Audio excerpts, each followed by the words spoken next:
Most welcome to all of you. और आज के इस वीडियो लेसन में मैं आपको बताने जा रहा हूँ कि आपको मुझसे एक प्रॉमिस करना पड़ेगा कि पर डे आपको 2 घंटे कम से कम प्रैक्टिस करनी पड़ेगी।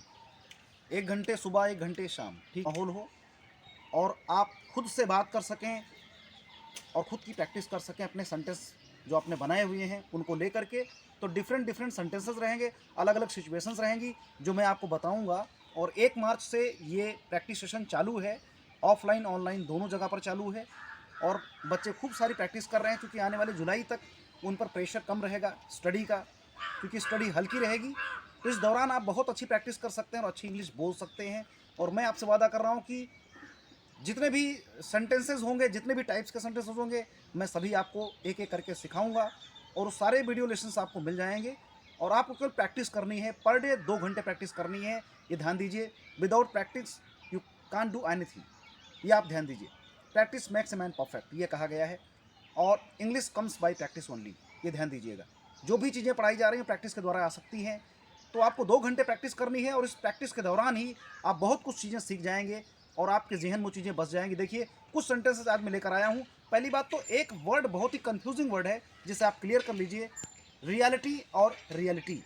अगर आप बोलते हैं रियलिटी, तो रियलिटी का मतलब सच्चाई होता है और रियलिटी का मतलब होता है कोई संपत्ति, कोई आपकी जो संपत्ति है, आपकी कोई स्टेट जो भी है, आपका रियल एस्टेट है ना, वो चीज़ आपकी रियलिटी मानी जाती है। ठीक है, इसीलिए रियल एस्टेट से संबंधित लिया गया है रियलिटी। ठीक है, तो रियलिटी का मतलब होता है संपत्ति और रियलिटी का मतलब वास्तविकता या सच्चाई होता है।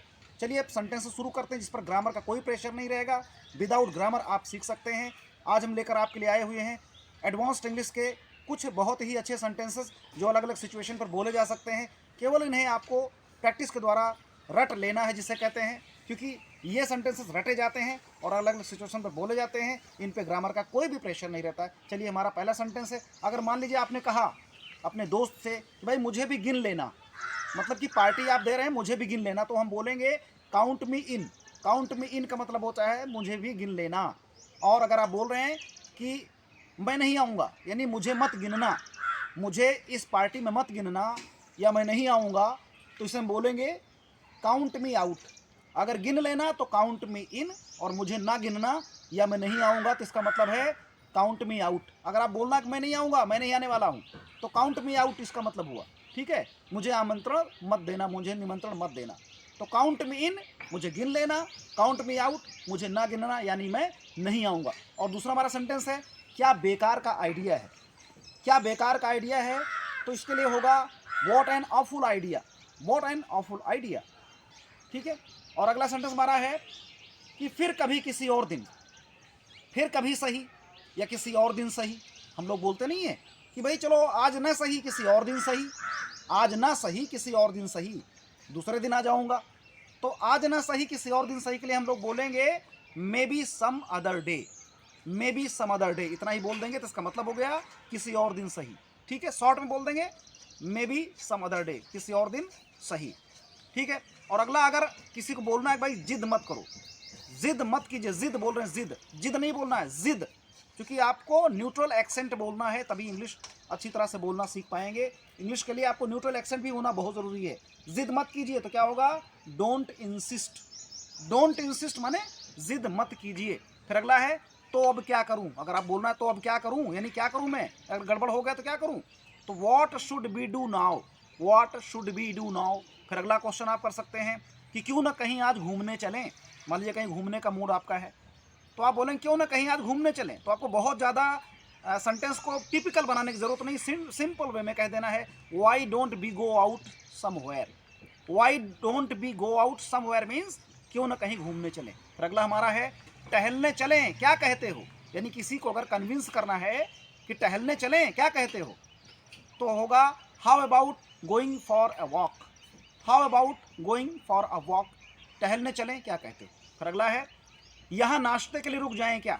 मान लीजिए आप टहलने जा रहे हैं, कहीं पर रुकना है, तो यहाँ नाश्ते के लिए रुक जाएं क्या, तो आप बोलेंगे shall be stop here for breakfast. Shall be stop here for breakfast. और अगला, अगर आपको बोलना हो कि चलिए एक काम करते हैं, मूड नहीं बना, चलो घर पर ही रहते हैं, ठीक है फिर तो घर पर ही रहते हैं, तो क्या बोलेंगे, okay then let's stay at home. ठीक है, नेक्स्ट सेंटेंस हमारा है, इस बात पर हंसो मत, इस बात पर हंसो मत। तो don't loaf away this matter, don't loaf away this matter.